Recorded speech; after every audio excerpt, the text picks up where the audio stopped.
Hi everyone, good afternoon and welcome to our Constellations Assembly, Art in Schools, Getting Culture Back on the Agenda.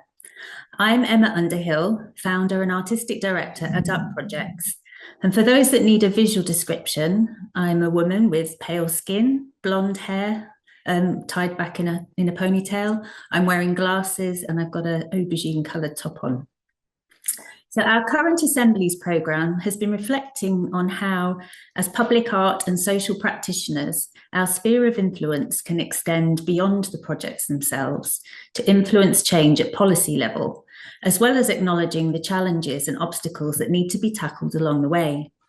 So, today we are exploring a subject that's very close to Up Project's heart, as we invite our speakers to offer their perspectives on the current pressing issue of cultural education being downgraded in schools and no longer prioritised in the UK school curriculum. Very often, artists are expected to fill the gap by delivering creative projects within school settings. And in response, this event will explore what the long-term consequences of this approach might be, how creative practitioners can develop stronger relationships with schools, and how we can get art back on the agenda at policy level.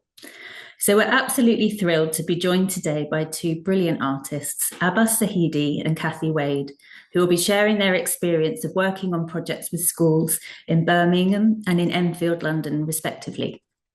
And who could be more equipped to moderate this conversation than Steve Moffat, who is the CEO of A New Direction, the award-winning non-for-profit organisation generating opportunities for children and young people to develop their creativity. So you can find more information on each speaker's work and their bios in the link, which we've just put in the chat. But before I hand over to Steve, I just very quickly need to mention some virtual housekeeping. So if you experience any technical issues, please use the chat button at the bottom of your screen to chat privately with our tech support. And if you'd like to ask the speakers any questions during the discussion, please do so via the chat. And there'll also be an opportunity for you to ask questions verbally at the end of the discussion.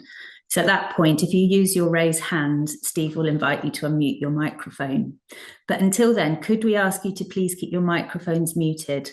But we'd love to see you, so feel free to keep your cameras on. It's great to see so many people in the room. If you want to see our speakers consistently, we recommend that you either select speaker view or pin your speakers on the screens, and then you'll get them full screen. Closed captions are available by selecting the CC button at the bottom of your screen. And we also have two BSL interpreters with us today, Lydia Jones and Lynn Kerwin. So if you need BSL, please pin them to your screen as well. So as you heard at the beginning, we're recording the discussion today. I really hope you enjoy it. And without further ado, I'm absolutely delighted to hand over to Steve to begin the conversation. Thank you, Emma. Greatly appreciated. Could we get my slide presentations up, please, Layla? If that's possible. I'm going to talk for a bit and then I'm going to hand over to Cathy and Abbas. Basically, I'm going to talk about a report that we wrote with Pauline Tamling and Sally Bacon a couple of years ago, which basically looks back at the original Arts in Schools document, which was written in 1982. Next slide, please. Basically, what the purpose of our piece of work was to revisit this seminal document that was commissioned by the Kaluza-Gulbenkian Foundation and look at what has happened over the last 40 years. I've got a lot of slides and I apologize, I'm going to whiz through some of them. But one of the things that I'm very interested in is understanding where we came from, to understand where we are, to be able to think about the future. And I think over the last 42 years, significant change has happened in terms of the education system, but also the arts and funding system. So next slide, please. I'm going to rattle through quite a number of slides.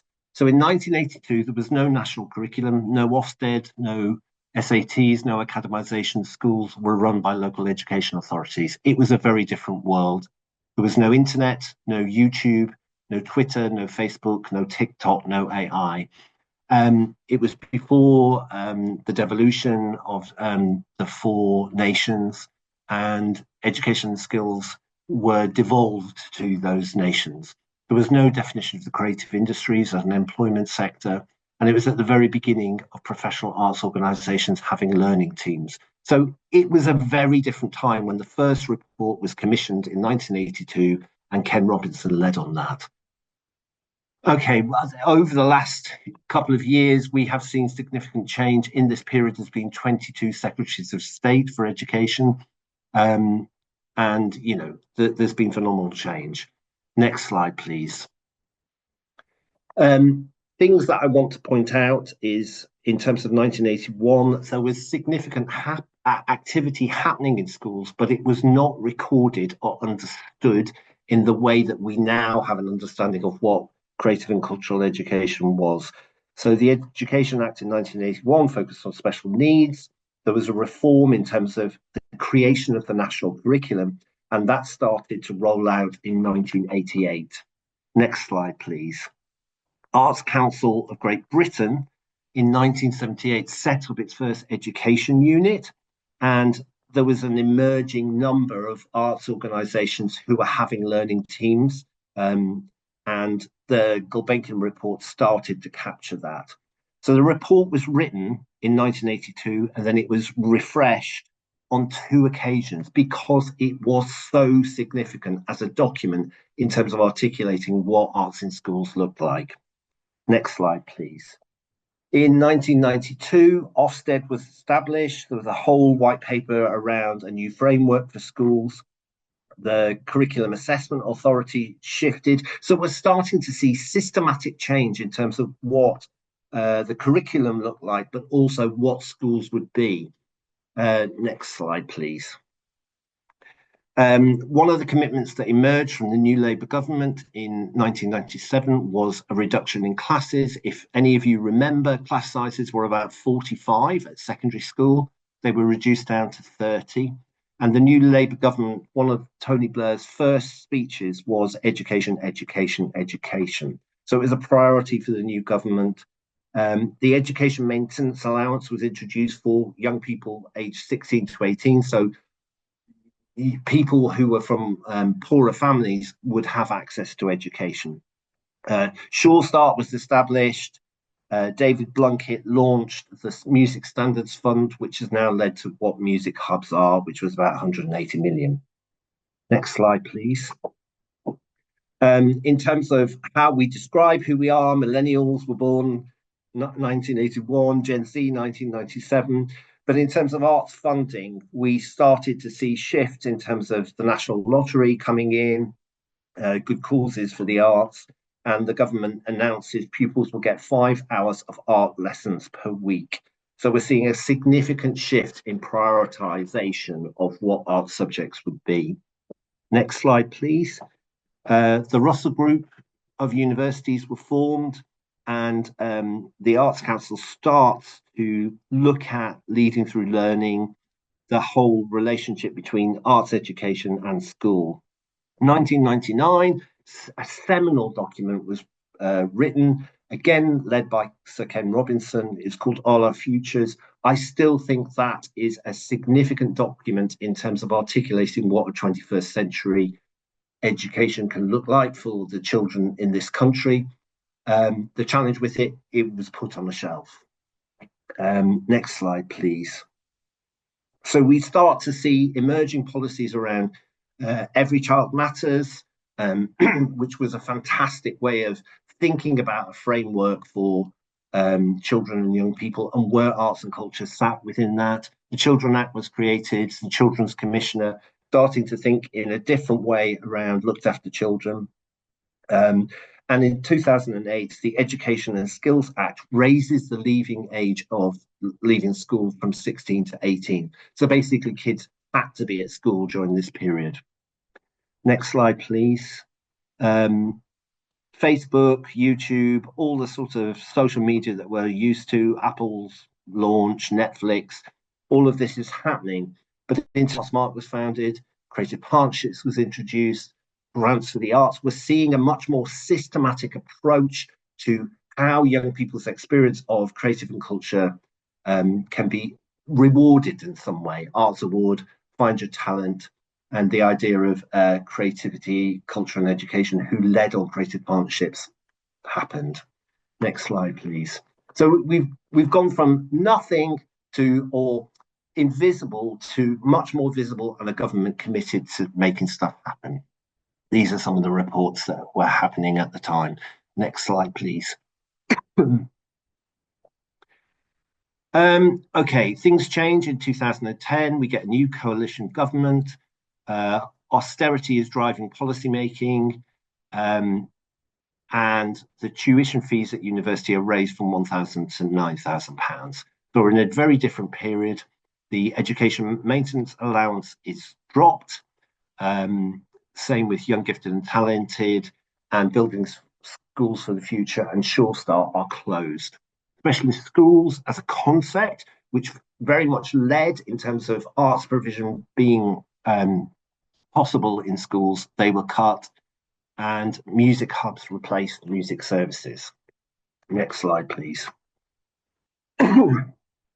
So Sing Up goes, the national curriculum is revised, and we have a new Conservative government. As part of that, the curriculum is reformed, Progress 8 and attainment is introduced, and the concept of British values and cultural capital is introduced into the new Ofsted framework.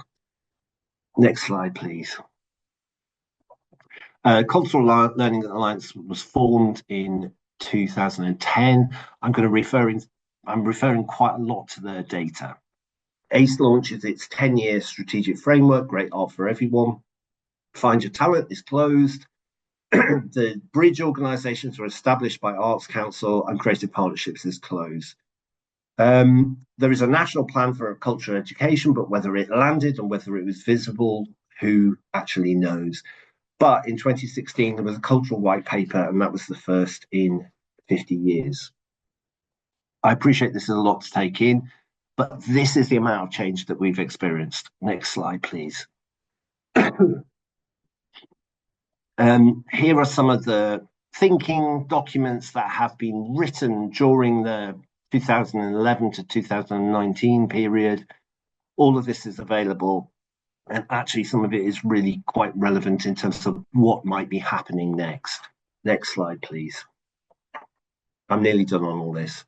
So what happens in 2010 to 19, we see the decline of youth services, and we're talking about a figure of about 400 million that has closed 760 youth centres. The facilitating subjects list is scrapped by the Russell Group. So we're starting to see the decline of art subjects having a value and being perceived as being of value. Next slide, please. Then the pandemic happens. George Floyd's death happens, and there's the resulting racial justice movement. We're seeing an increase in pupils accessing free school meals and an increase in mental health problems. Alongside that, AI is being introduced. Again, accelerated period of change. Next slide, please. So while all this is happening, Wales is thinking in a different way around its curriculum and starting to think about the purpose of what education is. The Tory government are focused on levelling up. The government are starting to introduce guidance on political bias, and there's a new education white paper. Next slide, please. So what I've just been through is a significant amount of change that has happened in 40 years. And part of the challenge for schools, I think, is how they embrace the opportunities of artists and working in schools. And what we thought would be useful was to hear from two artists who have been working in schools for a number of years and actually hear their experience at this particular time. So our report, the Gulbenkian response to the 1982 report, was published in 2023. Once we've heard from Cathy and Abbas, we will go back to some of the changes that have actually started to happen, because this is really, doom and gloom in terms of the reductions that we've seen.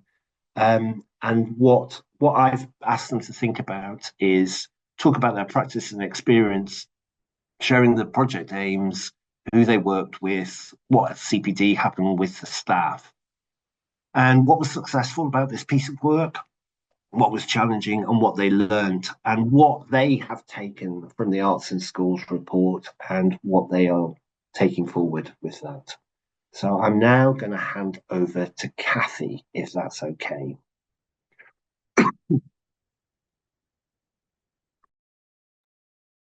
Thank you so much, Steve.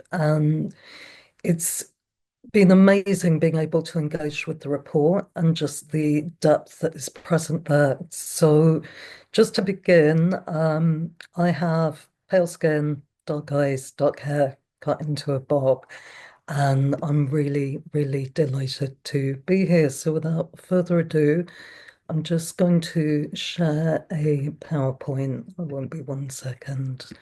Okay, so I just want to give a couple of provocations before I begin, because I think, as is really clear in the report, education is always beset with forces of the state, forces of austerity, just the everyday things that are happening around the school that impact on children's lives. So housing uncertainty, conflict, all of these things matter, and all of these things are present within their education. I think, as an adjunct to this, I really do feel within the arts we're at a point where we really have to hold our nerve with what it is we're doing and what the value of creative arts within education is. We've gone through many, many situations recently. Reports like the Auger report really start to pull apart that kind of sense of why creative arts should happen at undergraduate and postgraduate level. In Wolverhampton University, they've recently had their postgraduate arts provision decimated. So if you want to study fine art in Wolverhampton, you can up to undergraduate level. Post that, there starts to be these impossibilities.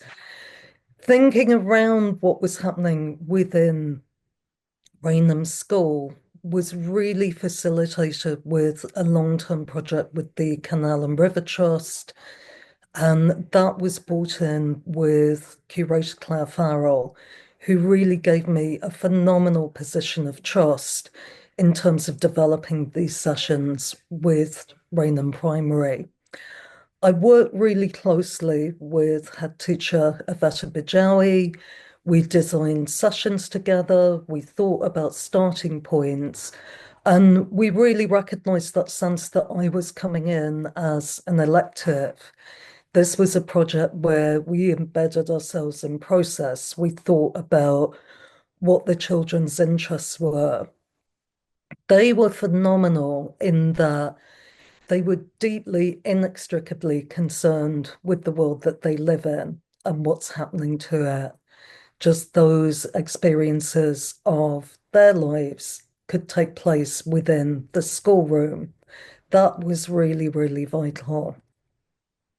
We started to look at strategies together where we could really, really explore how the kind of elements that would absolutely vex them in the present could be changed, could be shifted. So, a really big aim of this project was to look at how, in these 1 hour sessions that happened at the end of their school day, both Aveta and I could work together to really explore their concerns with them. Again, they made the most phenomenal work. In this case, they made phenomenal work out of rubbish and plastic waste. So those high-vis outfits that you saw at the start of the project were very much a mechanism for getting them out in the world and getting them present. Proximity matters in Enfield. Yes, I'm working with the Canal and Rivers Trust. I'm working with Enfield Council, Hinterlands. The project that I was engaged with took place along the Festival of Industry in Enfield and really landed in a really rich set of concerns with artist projects. However, the primary school that you can see in this red dot up in the top left corner is a huge, huge amount away from the canal. Physically, a really small distance, but emotionally and rationally, a huge one.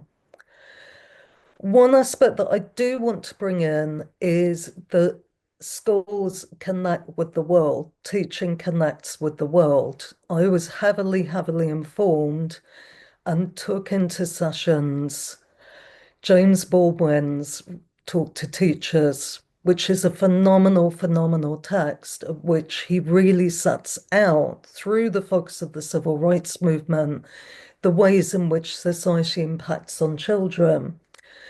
The image next to this work was a notice board present in one of the sessions that I was running. And just this huge, huge awareness for children of what is present in their lives. Again, there are aspects that are self-explanatory. We really wanted to look at how these messages, their concerns, their experience of the world could become visible, could become present for everybody. So from them writing in the playgrounds to meeting architects and council architects, Amy O'Shaughnessy and Sarah Hayder was a really phenomenal experience. There was a very beautiful moment for these children of realizing these people who come into their classrooms work in the area, have skills in the area. So these things that they're embedded in doing are present in the world. Making art, making design is present in the world. We explored process. We looked at ways that were non-extractive, how the materials that they handled, the rubbers that they clutched in sessions were things that they amended, that they altered, that they did things to. The project really, really took legs and it ran across 23 sessions in 3 stages, shifting from something where they reported their findings, we reported together into something where they really started to look at the place that they're based in. Working together, we explored their relationship with the Lee Valley. We took them over, they really looked at what their future environment could be. I was lucky enough in the last stage of the session to work with educator Christina Kalinowski, who was present with me in the building of these works. The outcomes of these projects, the aspects that I'm really excited by, is that the work made in the school was able to go out to the canal. We built a structure with blocks. We really, really focused on how this communication, this sense of what a city could be present in the environment that they're talking about. So I'm aware that there's a lot there. I'm hoping that we can open it up through discussion, and I'm really looking forward to just some of the themes that come out of this.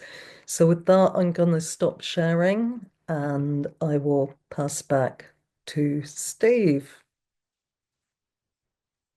Thank you. That was really great, Cathy, and lovely work. And I've been thinking about Enfield a lot recently, which is really, really helpful and quite useful. Okay, we're now going to hand over to Abbas, and he's going to talk about a piece of work that he was involved with.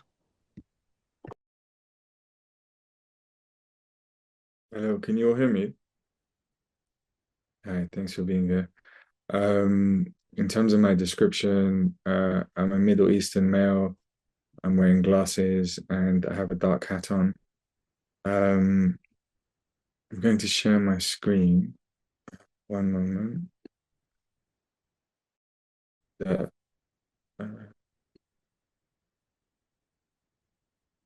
yeah, this is clear. Okay, cool.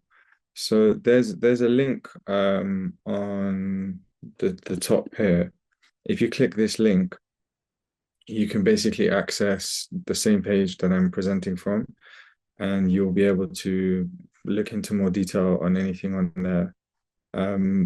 But otherwise, I'm just going to scroll through. And first of all, I'll start off with a short introduction to my practice. As part of a kind of larger artistic practice that comes out of a background doing community work and social projects, and my former education where I trained to be a doctor. So as a kind of ex-medic, going into social projects and then starting an art practice, I had a more kind of expanded idea of what I was doing in the arts, and I saw the real value of having access to the arts in terms of health, well-being, especially in terms of mental health. And these are some of the kind of more kind of interdisciplinary, socially engaged works where hosting gatherings in the Tate, and this is a kind of participatory installation which involved grieving rituals, and people could activate the work. There was this work that I hosted during COVID, where I gave access to frontline workers to visit an exhibition that was nearby a hospital that stayed open, and it was kind of supporting the staff to have some respite, and they could kind of visit the show based on their own referral, and they could be alone in the space, so it was safe. This is a project around the Frieze. When I won the Frieze Award in 2022, so in relation to the art fair, there was a kind of space of performance and open mic outside of the fair within this kind of bus stop shelter, which I made for the award. And you can see the people passing by to go to the fair. And then inside the fair, people could listen to what was happening outside.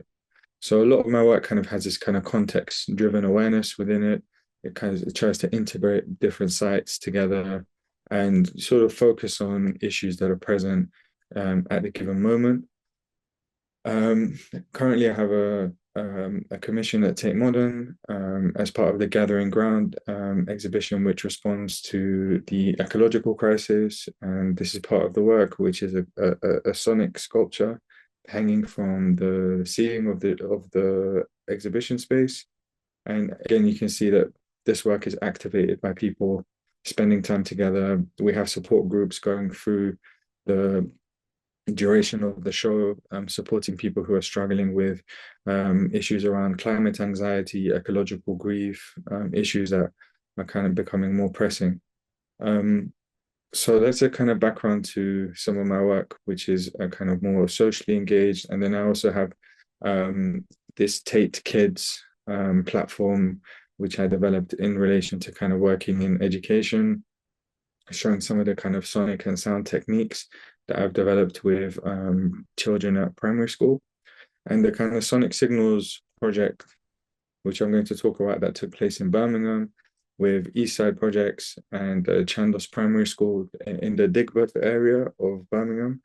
And it was a way to connect the school with the gallery and to kind of bring together some of the approaches that I just kind of shared through my practice.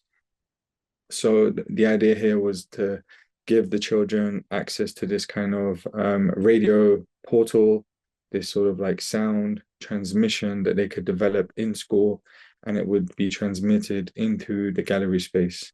And there was a kind of year-long engagement with the school children where I would go in maybe once or twice a month from London up to Birmingham, and then outside of that, the radio club was weekly. So outside of that, it was either people from Eastside Projects going in, or local artists, musicians, people who have experience working with sound in the radio, etc. So the idea was to build a kind of local infrastructure through the project as well. So the main children that we worked with were from year 4 and 5.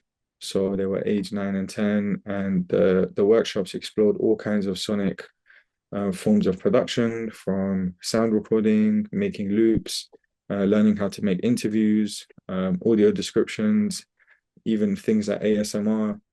And we were engaging the teachers as well in terms of, if there was a kind of CPD angle that they were going through, there was a possibility in that too. And the public exhibition took place during the gallery's first Friday kind of activations, where they host an event in the space, and there's usually performances and event happening. So this was like the kind of main event for the gallery for the period that the show was on. The main gallery space was dedicated to the project, and you can see here the beanbags which were designed by the children to reflect the kinds of sounds and works they had sent in this sonic transmission. And then there were speakers kind of all around, where you could just listen to hours and hours of these kids of the things that they had produced. So in terms of the context and collaboration, it was very much an invitation from the school, from the children themselves. I think Eastside Projects hosted some kind of assembly with the children who had a kind of interest in art. There was an existing art club, and they selected me to come down and think of a project with them. And I sort of said to them, we can do whatever we want. Like, I didn't have a predetermined project. And so based on my work and practice and the conversations we were having lots of these kind of brainstorming sessions, and there was a lot of feedback, and the idea of a radio club sort of emerged out of that conversation. And there was then the kind of element of integrating the gallery.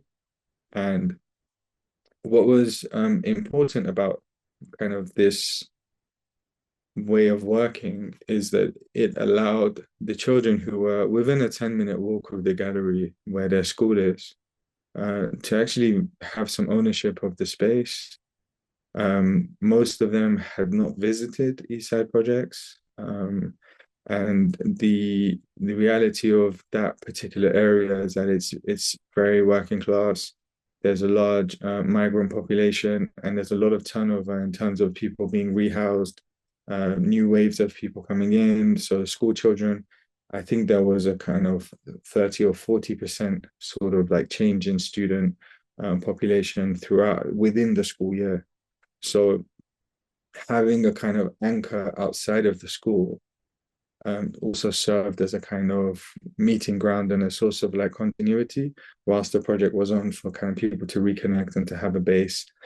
And it was also a way for the children to take their parents or their siblings or any guardian or carer figure to the gallery, so that they could show them what they had done. And it was a way of kind of integrating these two sites together, but also just increasing the kind of social remit of these children who weren't really accessing these kind of spaces outside of school.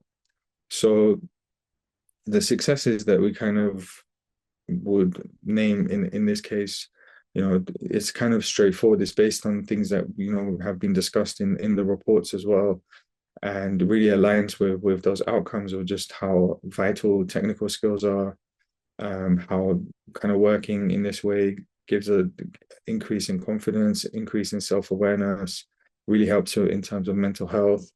We all know in terms of like neurodiversity, different people learn in different ways, and having access to audio and kind of voice as a methodology within school isn't so prevalent.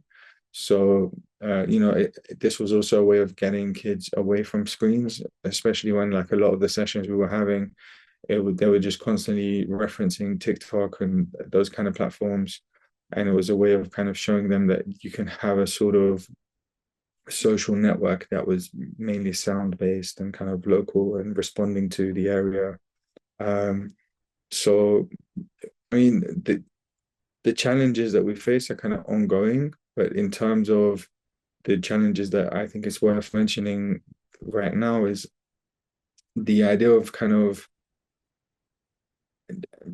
having these sort of spaces where there's a lot of different nuances and differences in learning, and access to technical resources outside of school as well makes a big difference in terms of what different children are able to come up with. Like someone might just need training in terms of like using a Chromebook because they don't have access to a laptop or a Chromebook or any similar device at home.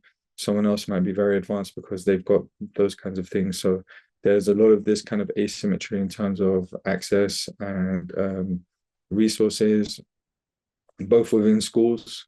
So there was a case where we couldn't always have the equipment that we needed. The staffing resources of the school were also very limited, and so there were many times that the Eastside Project staff had to step in and actually run sessions or support sessions, and this took a real toll on the gallery and wasn't necessarily part of the kind of funding model of this project. And now that the project has kind of concluded in this first iteration, there is a lot of question marks in terms of how does it continue? What are the strategies for developing this further, scaling it across different schools? What kind of funding is required, and what new partnerships would be necessary to enable this? Beyond this, kind of the lessons that I learned personally, and I think it's reflected in the wider team, is that how much you could actually do with very simple means. For example, in this case, there's an image of doing a kind of looping workshop using just post-it notes and colored pens, and sort of very quickly you could do things that are like digitally very kind of like straightforward and part of the kind of recording process of a lot of music, which uses kind of repetitive samples and looping, but actually to have a kind of physical version of it where students could kind of use their voices, could use their bodies, could use objects in the space to kind of make sounds, and can pick up the post-it notes, move them around. This is kind of the response to some of the challenges above. So I think the nature of a project like this doesn't necessarily mean that it needs to be very technical. It just means that you have to be able to bridge the limitations that come up. So you have to have a very flexible and adaptive process to kind of almost like think on your feet. And I think like artists are quite used to doing this, but it's not necessarily something that you could, again, replicate or scale or put into a kind of like format that someone else could do without like instructions or like foresight. In terms of the Art in Schools report, there is, as I said, like the importance of fostering emotional resilience, helping to learn about collaboration, and the emphasis for me was really about integrating creative practices into education deeply. And this resonates with how we worked with Sonic Signals. We wanted kind of the radio club to become a sort of portal that like every week things from the school like feed in, so people could kind of continue what they're learning and what they're kind of developing in class and at home and their kind of own interests, and kind of bring all of that together into this kind of expansive platform. So yeah, in terms of the future directions, there is, as I said, this kind of idea of trying to build some kind of modular, scalable curriculum that could have different partnerships with schools and cultural institutions beyond Birmingham, and kind of seeing what that would look like if it was able to scale, and if different artists could kind of like take the platform and do their own versions and kind of remixes of the project. Incorporating digital tools, I think, is quite necessary. So as much as the analog ideas really help to kind of, from a learning perspective, digital tools are quite necessary in today's age, just for kids to feel as though they are kind of up to speed and kind of engaging in a way that feels relevant to the kind of cultural space that they find themselves in. So I think there needs to be a balance of both of these, and so there needs to be, I think, a bit more of a bridge between the arts, technology, and education in terms of figuring this out, and in a way where the kind of integrity of the artist and artistic approach is maintained and not subsumed by kind of wider kind of policy or technology agendas that kind of just see the artist as a kind of creative add-on. But I think having a project like this and the outcome that kind of we achieved with Eastside Projects a lot of the conversations that we were having was how to make sure that this is a kind of arts-led initiative, and I think that those are the kinds of questions that still remain in terms of where the development and future of this particular work can go. So Brilliant. Thank you, Abbas. That was really great. What I think both examples communicate quite clearly is the value of this work and actually its relevance at this particular time. What I wouldn't mind, Leila, if you could get my remaining slides up. I just want to talk about what came out of the report and actually what's happened since we published the report and what I think is going to probably happen in the future. The actual Arts in Schools report was created through 9 conversations with a range of different voices coming together, focusing on 9 different themes. And Leila, if you're able to get the slides up, that would be fantastic. And there are 5 core provision principles that I think both of these, next slide, please. Both of these projects quite clearly show that representation is really important in terms of the kids, in terms of the materials, the text chosen, the artists, and the performances, whatever is created, and that the kids see themselves and the teachers see themselves. And basically what we created was 5 core provision principles around breadth,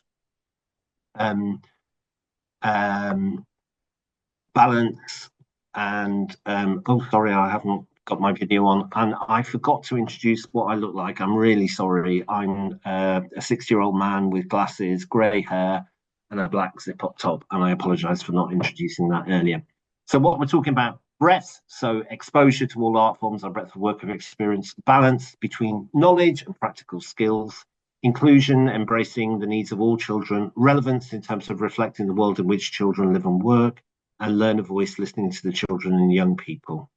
And I think both of these projects actually articulate those principles very clearly. If we can move to the next slide, these are the things that the Cultural Learning Alliance is now lobbying government about, and we are getting some traction. It's quite small, but there needs to be definitely a new national conversation to consider and define new purposes for school. What is the point of school? What are young people learning?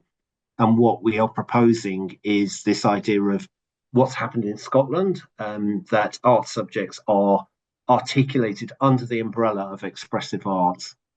There needs to be work done around changing how we assess art subjects, actually that there's capacity issues and there is resource issues, and also there's a different way of articulating the value of this work which needs to be done. But we have to go back to a basic entitlement within the school day, which is not just about extracurriculars around the school day. And if you think back to my slides at the beginning, there was a commitment of the Labour government of 5 hours of art subjects.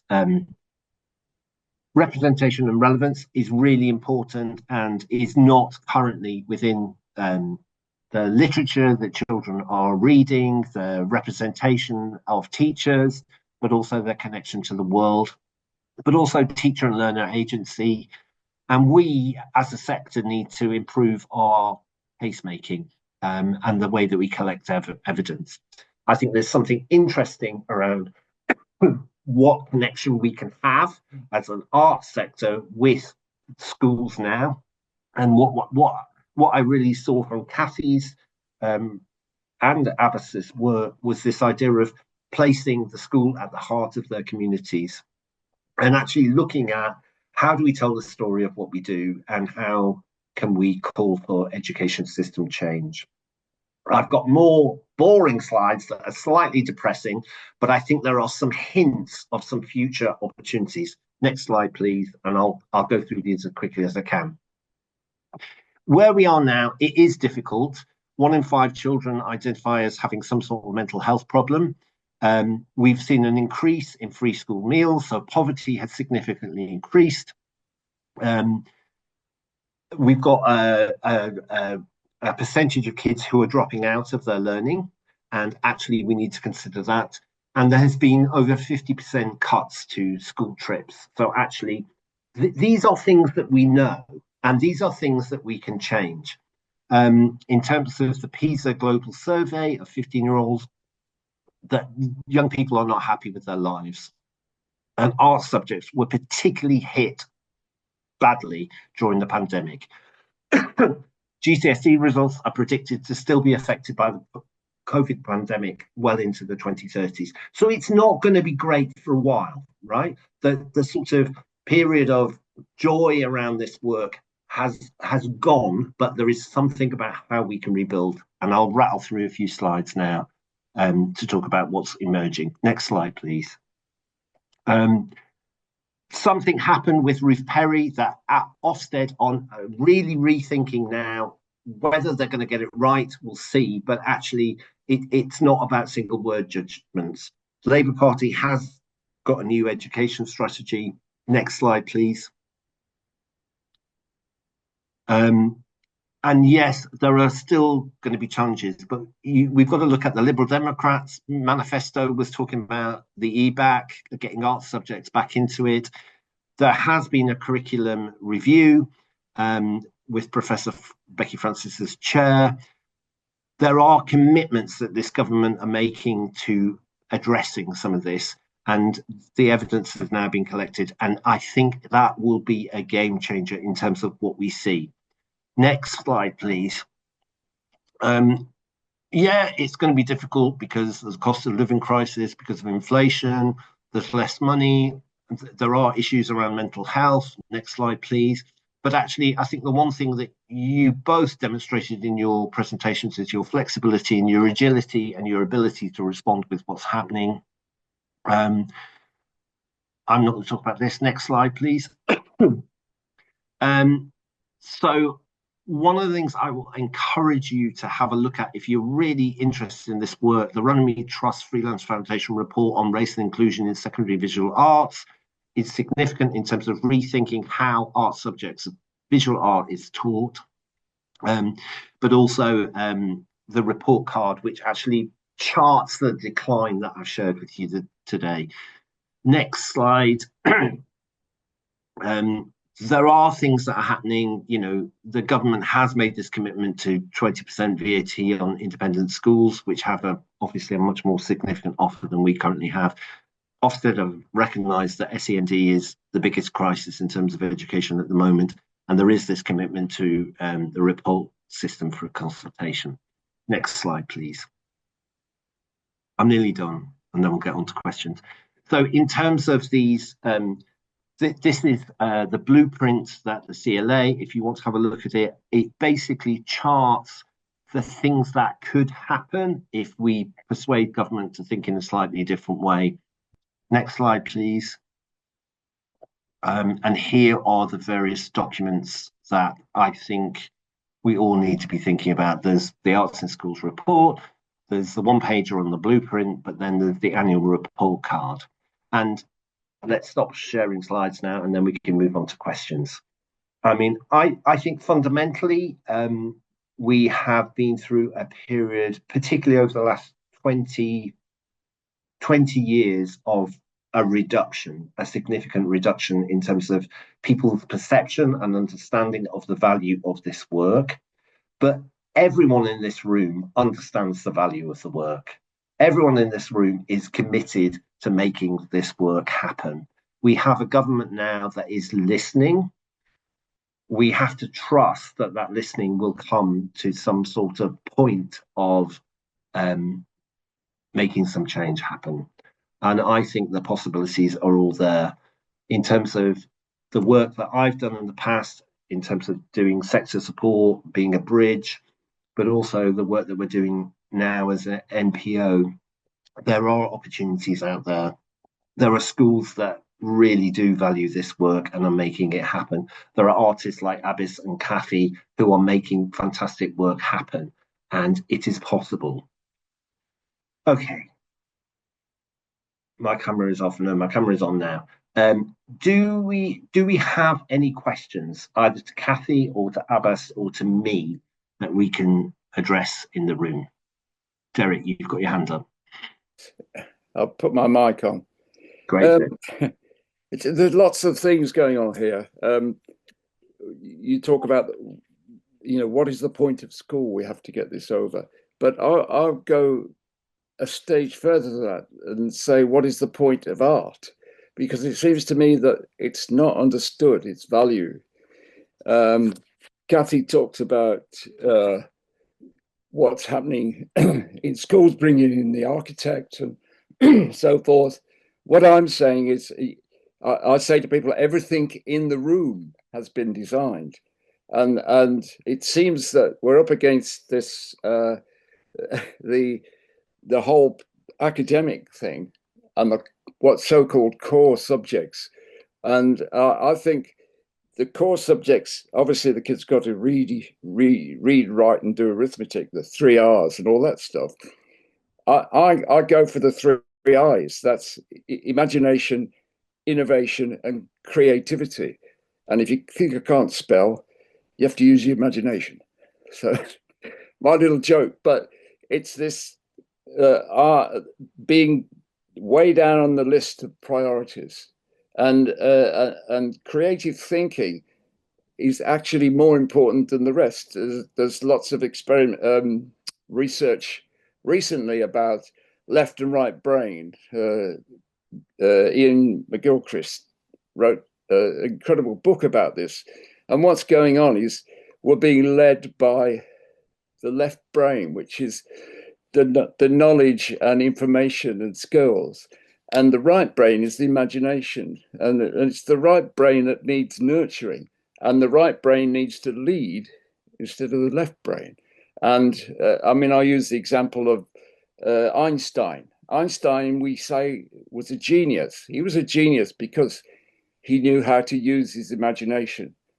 And that's being neglected. He had to invent black holes. He had to think about things in a different way. He had a great sense of humor. And all this is all about thinking and choosing to think in a different way. And I think the creative subjects, the art subjects, delve into this in many, many ways. And in fact, this is what we have to get over. We're in a whole culture of left brain thinking. And all these reports that we have, brilliant though they are all done by academics who are left brain thinkers, who don't think with imagination. Okay, this is a gross simplification of it all. But as artists, we have to get over what is art for? What is it delves into many different areas. Anyway, I could go on, but no. Question. Thank you for that contribution. I think there is an interest, and the Arts and Schools report was written very clearly from the point of view of an entitlement agenda, which was very much around articulating what has been reduced and actually what should be put back. I think your point about creative thinking, I think the education system does not have an understanding of what creative thinking is. Exactly, I think England opted out of the OECD tests, which were run in 64 countries around creative thinking. Scotland engaged and Wales engaged. And I think there's an awful lot that we can learn from Scotland and Wales. But I think we're on a journey. I think there's been significant reduction, but I think there's definitely a wave of thinking about not just what we put back, but actually why are we doing it? Cathy and Abbas, is there anything you want to say about the art sector articulating its value in a slightly different way? I think one thing that's really important for me, and I've been thinking of this a lot, that sense of working with a primary school and how the national curriculum frames art is inherently traditional. So there starts to be that absolute disconnect between how a child might experience design in the world or art in the world and art in the classroom. And it's been really fascinating looking at that potential of the Welsh curriculum that inherently recognises that a child can be an artist, a child can be a designer, children can be all of these things and more. And it really feels like an incredibly important moment to reframe curriculum. And I think especially for people who are working within the arts to really look as to how that knowledge can be expressed, because at the moment in the English primary curriculum, it isn't. It isn't. It's focused on drawing and painting and great histories of art, and great histories of art are deeply exclusive, Yeah, and they take out vast knowledge systems. yeah, So, yeah. I completely agree. Abbas, is there anything you want to say about the art sector articulating its value in a different way? Yeah, I mean, I think that everything that's been said so far is very key, and I don't necessarily have anything new to add. I just want to advocate that as artists, we do need to kind of have a way of maintaining our integrity in terms of what it means to work, especially within a contemporary art landscape, rather than kind of rehashing the kind of traditional narrative of art history, which, as Cathy is saying, is very exclusive. If there's going to be any kind of inclusivity and diversity within the arts, it's typically going to happen like within a more contemporary environment that we're seeing, like artists from different backgrounds being kind of represented. And so in this sense, I think the any advocacy for the value or position of arts shouldn't be outcome oriented, because that kind of puts us back in a process of like design and a more kind of industrial way of thinking. And I think the kind of projects that Cathy and I have been presenting, and what works well is that these are process-based projects. And so kind of actually understanding art as more of a process. So even when you're showing painting or working in sculpture or any kind of method, actually making people realize that the process of doing this has benefit. That like sitting around talking, slowing down, doing something that's focus driven, working with your hands, being in a more embodied state. Yeah, Kind of, look, these are all the things that kind of bring benefit in a kind of artistic process. So I think there's a kind of gap there that often gets missed. And in terms of understanding the value of art at a higher level, I actually think the people kind of in the establishment or decision-making kind of spaces, they understand the value of it very well, because I'm someone from a working class migrant background that got into medical school without much cultural kind of learning or input. But once I got into that environment and I was surrounded by 99% people who went to private schools and had very privileged educations, every single one of them was highly versed in the arts. They were they were learning music, they were learning all kinds of theater, performance, and that was a huge kind of boost to their application to get into these kind of top educational courses and positions later on when they're applying for jobs. So I think that really shows the disparity in terms of the kind of privilege that the arts can bring in terms of career progression and professional work. And this is something that sort of now seems to be hoarded for people who have the means to afford it, and yeah, it's not seen as a general value for society, for the benefit of society at large. yeah. I completely agree, and I think as a young person that grew up in a place in the 70s where there was an extraordinary arts education offer, I wouldn't be in the position that I am now if it wasn't for those teachers, if it wasn't for those artists who made that work happen. And um, that place, Wigan, was featured in the original Arts and Schools report, which is just crazy. Um, we've got a few questions that have come up. Uh, was Can we just address these quite quickly? In terms of the work, was it framed? The two projects that we've looked at, were they framed within the schools you were working? Were they regular art classes, or were they seen as extracurricular? Cathy. I think in terms of my experience, the project was totally extracurricular. It existed at the end of the school day.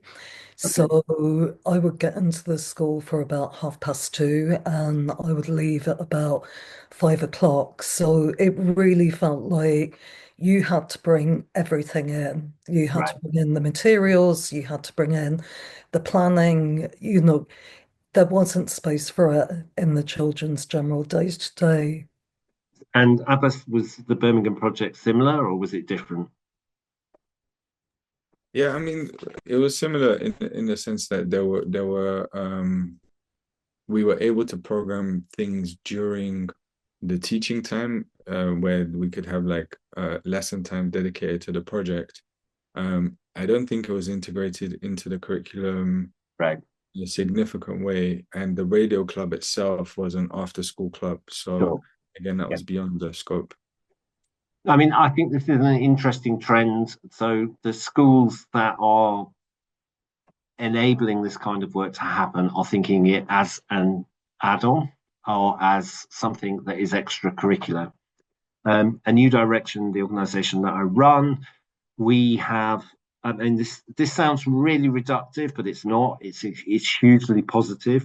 We've secured a significant amount of money from the City of London to look at reintroducing CPD to teachers to think about creativity and to think about access to culture for their kids, but also school trips and getting kids out. I mean, I work in London. We have a free transport scheme. There are ways of doing this, but also taking stuff into schools. So we're actually taking theatre performances, visual art work into schools. We're working with about 200 schools a year to do this. But it is literally going back to the idea of theatre going into schools, taking kids out to see stuff. We've been taking kids to the cinema. Things are actually not as good as they've ever been before. But there is a question here: what kind of CPD do you think it would be useful to provide to the teachers to help them to do this kind of work and working with artists in this way? My feeling with this, and I think we'll start with Abbas in a minute, is I think it's about people having the experience. I think it's basically doing it and creating the space for people to do it. Abbas, do you have any views on CPD? It's not something I have a lot of experience with, although as part of the show I have now at Tate, we are working with the education department, and obviously Tate has more resources than most places, but we're bringing teachers into the exhibition, and I'm spending a whole day working with groups of teachers in the show and kind of outside running workshops and trying to work out methodologies that, so kind of collaborating. They're kind of helping me understand what they need help with, and I'm sort of showing them the way that I work. And so there's multiple days like this where we're bringing teachers in throughout the year. Yeah. And so I'm kind of getting to that now in terms of the way that I'm working, but I wouldn't say necessarily I could give an answer, because in terms of the Birmingham project, the teachers were just there to kind of like guard the kids whilst we were doing the workshops. They were not so involved, and I think this is not, it's not fair for us to require more from them, because they were like already overworked and they didn't have it, like they were like marking books whilst they were just waiting in the classroom until the session is over. So it's not like they were available to actually take on any extra things. So unless this can be incorporated into their time working, it's not going to be feasible. Yeah, I mean, one of the things we really try and look at is creating that space within the school. So actually going for that head teacher or that deputy head who is committed to this, using Artmark as a tool to articulate, okay, we value this, therefore how are we going to do it? And actually looking at co-design and equipping those teachers to be able to engage in a meaningful way. And really, truthfully, we're probably working with about 10% of the schools in the city. You know, the 3,000 of them, we're working with about 300 in reality. Cathy, is there anything that you want to say about CPD? I think I always find it really extraordinary in so many ways that you become a teacher because you have a specialism and you have a specialism that you love. And then you're very, very much immersed in a job that doesn't necessarily acknowledge that you need that time to develop and evolve and engage with things. And it's a really interesting push-pull because I know within universities we really struggle for research active time. So, in theory, I have half a day a week that I apply to research. It always disappears, something else always comes up. But I think it's critical that if somebody's engaged with a subject, there's ways within which it can grow. It can connect with the present. And I think there is a real responsibility within schools just to think about how that development happens, how that engagement with the present and all of its possibilities can exist for teachers. It's so vital. It really Yeah. is. And I think there are schools where there is leadership that are committed to making this work happen. It's just a question of finding them. We've got another question that talked about a dance program in Edmonton and the challenge of making core time. I think currently, the curriculum is crammed. The learning that the kids have to get through the school day it's full. There is no current space in the curriculum. Personally, I think what will happen is there will be some schools that will deliver that kind of curriculum, which is going to be knowledge based. And I think once we see what comes out of the education review, I think there will be other schools who will have a much more relaxed curriculum. And I think that is the potential opportunity for us as a sector to be able to respond and to work with them. I have no idea whether that's the case. I have to be optimistic because I do believe in this work because it changed my life. But fundamentally, there is no time at the moment. And I think there is a fear around the attainment and achievement targets that schools have to meet, and actually that this work cannot help. I think Abbas's point earlier around actually this is about something else. It's not just about outcomes in terms of curriculum and getting exam results. And I think there's something about being really clear about going back to what is the purpose of school. School should be fundamentally a safe place where children do the things that they are not able to do at home and they learn about the world, fundamentally. And that's just my opinion. We've got another couple of questions and I've got to go down to the bottom of that thing. Okay, has anyone got any experience of working with secondary schools and the challenges of working there? Abbas and Cathy, do you want to respond to that? Oh gosh, I think one of the things that I would say is I work with an arts education MA at Birmingham City University, and that is inextricably linked with that sense of secondary schools, progression, teaching, space. One element we have at the moment that I'm really interested in is connectivity through spaces like Icon Gallery and the work that they do with education. And I'm always really, really heartened by the schools that engage with it, the schools that really push for artists to take up space and the work that can be done. Yeah. So I think if a school's in a position where it can invest time, it can take pupils out to engage with a different environment, the returns are huge. They really are. I think also there's been such a prioritization of music in terms of a hierarchy of what kids experience in school. You will learn an instrument. And actually, I think there is an imbalance in terms of the value of drama, the experience of engaging with visual art, but also dance. And the point earlier around dance is not just about physical education, it's about creativity, it's about making something new. Secondary schools at the moment, we've not prioritised them. We've been doing some work with secondary school teachers, particularly those teachers who want to talk about creativity, but actually delivering work in secondary schools, we've prioritise primary at the moment. And it's just about our capacity as an organisation being.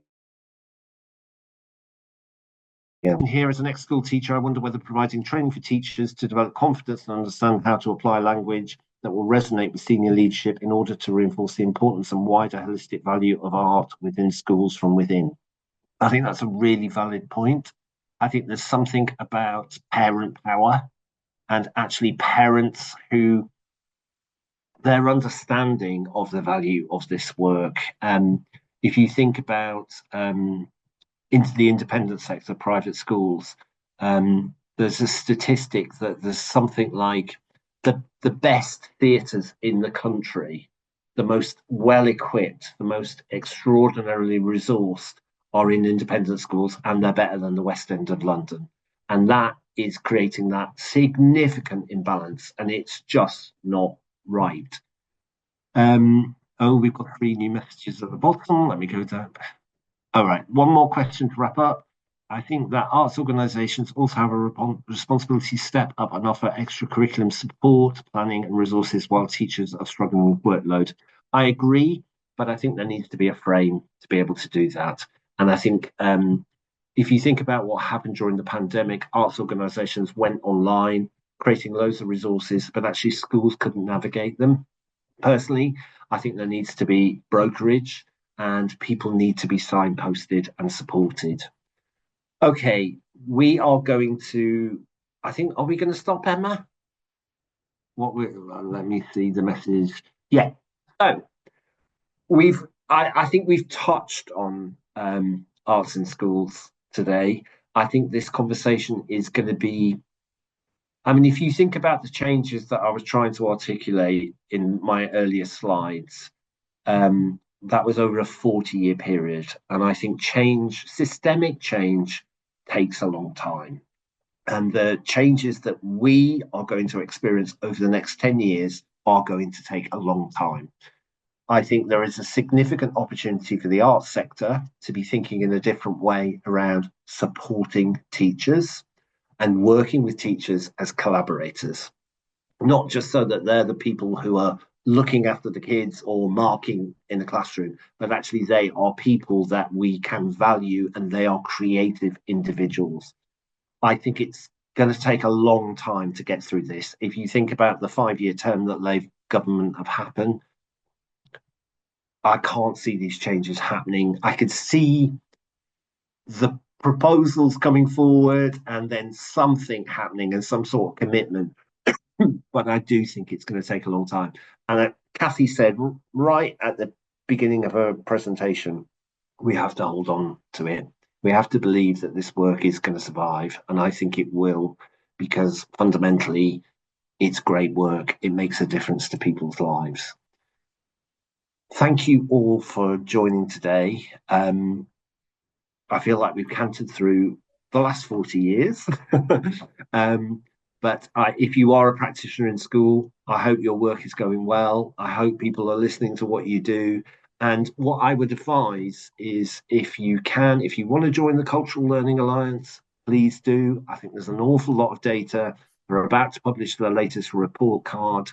But the arguments in terms of moving forward, I think are there. So thank you very much, and I'm going to go and have a glass of water. And can we give a round of applause to Cathy and Abbas for their lovely presentations? So thank you very much. Thank you, Steve, and thank you, Abbas and Cathy, as well. It was fantastic to hear your thoughts and so much to think about, so much information for us to all digest. And it is really important and timely, I think, for us to have these conversations. And I want to hold on to that sort of hopeful message that you gave, Steve. You know, we've got to sort of keep this work going, and it's so clear that, you know, teachers need all the support that they can get, you know, in terms of CPD, creating those opportunities to create space for this work to thrive so that we can affect change. So you've given us so much to think about, and thank you everyone for joining us as well. It's great to see so many people in the room. And thank you to Lydia and Lynn, our brilliant BSL interpreters. We will be announcing our next assemblies very soon. So if you haven't already, please sign up to our Constellations Assemblies newsletter, which should be in the chat, I think, as a link. And also, very recently, we've just set up the Constellations Exchange, which is a group on LinkedIn.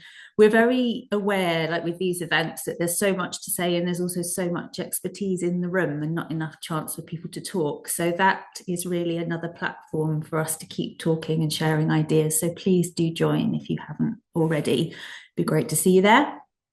And then finally, your feedback, as ever, is really important to us. So if you wouldn't mind just filling out the survey that's in the chat just before you leave, we'd be really grateful. It should just take a couple of minutes. So thank you so much for joining us. Thank you again to our speakers and also to the fantastic team at Up Projects. Kudos to Jack and Layla for the behind the scenes work. I look forward to seeing you all at the next assembly. Thanks, bye-bye.